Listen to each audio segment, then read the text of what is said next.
Hello friends, super magic રસોઈમાં મિત્રો હું આપનું સ્વાગત કરું છું. આજે આપણે બાજરાનો રોટલો બનાવીએ છીએ ત્યારે ફૂલતો નથી, ઘણી વખત ફાટી જાય છે અને હાથેથી ઘણા લોકોને ટીપતા નથી આવડતું. એ બધા જ પ્રશ્નોનું સોલ્યુશન આજે હું તમારી સાથે શેર કરું છું. અને બાજરાનો રોટલો ફૂલતો નથી ને એમાં એક સિક્રેટ વસ્તુ નાખશો ને તો 100% ફૂલશે. એટલો સરસ બોલ જેવો રોટલો બનશે, દડા જેવો. તો તમને ચોક્કસ એન્ડ સુધી જોડાયેલા રહેજો. ગમે તો લાઈક કરજો, શેર કરજો અને સબસ્ક્રાઈબ કરવાનું તો ભૂલતા જ નહીં.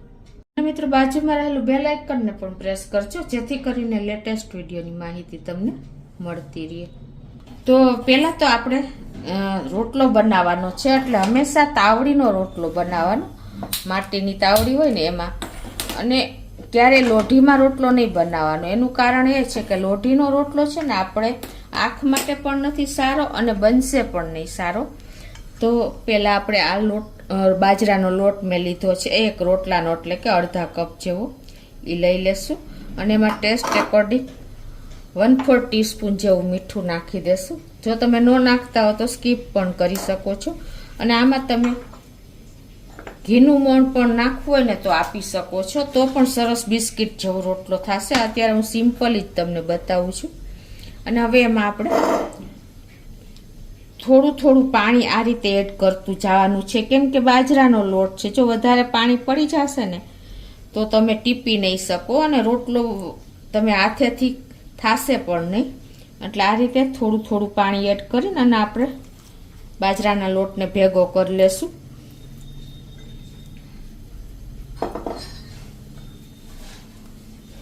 તમારે જેવડી સાઈઝનો રોટલો કરવો હોય એ પ્રમાણે લોટ લેવાનો છે. આ રીતે તમે હાથમાં પાણી લઈને કરશો ને તો પણ સરસ થઈ જશે. ખ્યાલ આવશે કે કેટલું પાણી નાખવું એ.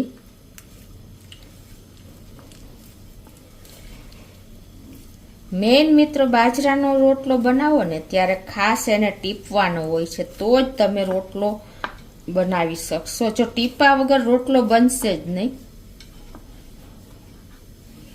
આ રીતે ભેગો કરીને અને પછી તમારે આપણા હથેળીનો ભાગ હોય ને એનાથી તમારે આ રીતે એક હાથે ડીશ કે ત્રાસ કે કાથરોટ જે હોય એને પકડી રાખવાની અને આ હાથે તમારે આ રીતે અહીંયાથી તમારે ટીપવાનો છે. જો તમને ખ્યાલ આવે છે હું કઈ રીતે ટીપું છું એ.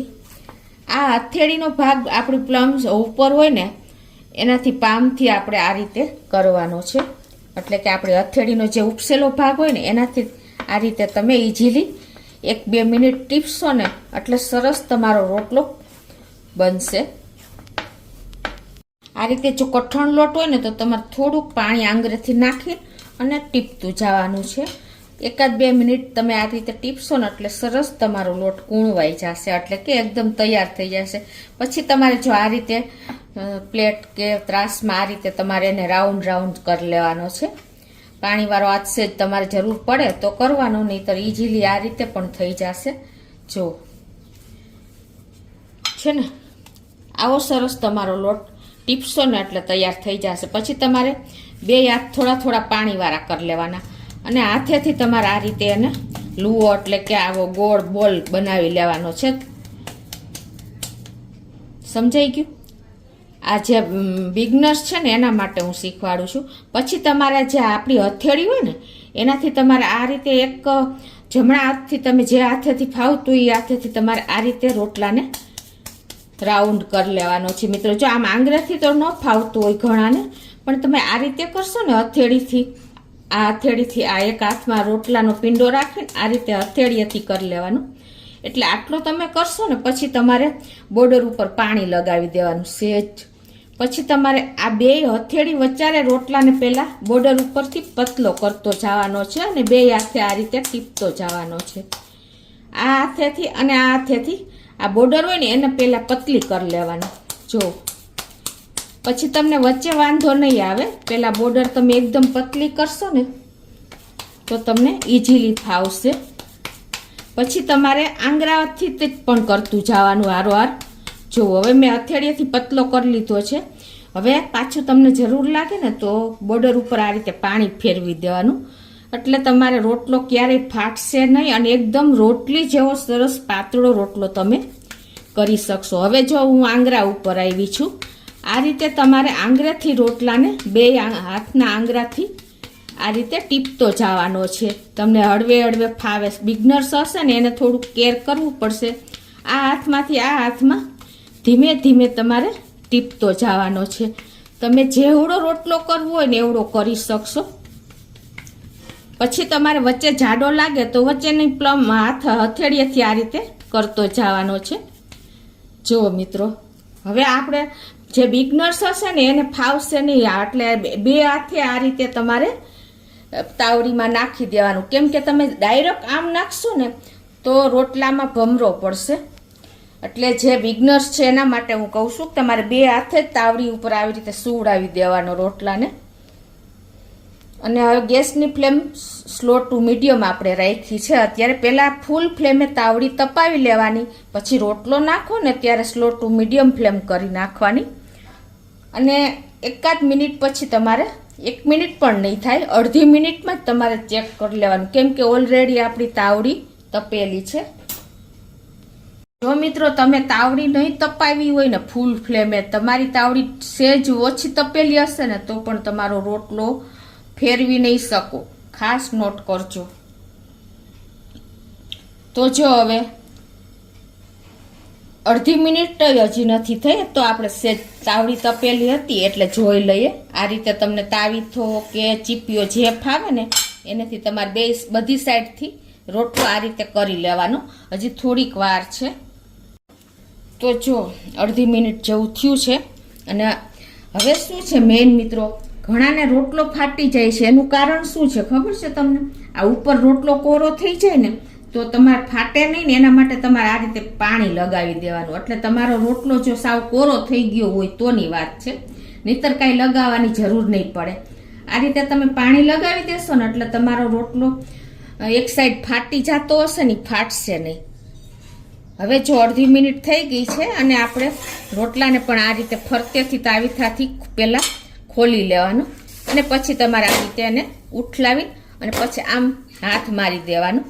એટલે ઇઝીલી તમારો રોટલો બેસી જશે. અને સ્લો ટુ મીડિયમ ફ્લેમ ઉપર આપણે બીજી સાઈડ પણ કૂક કરી લેશું.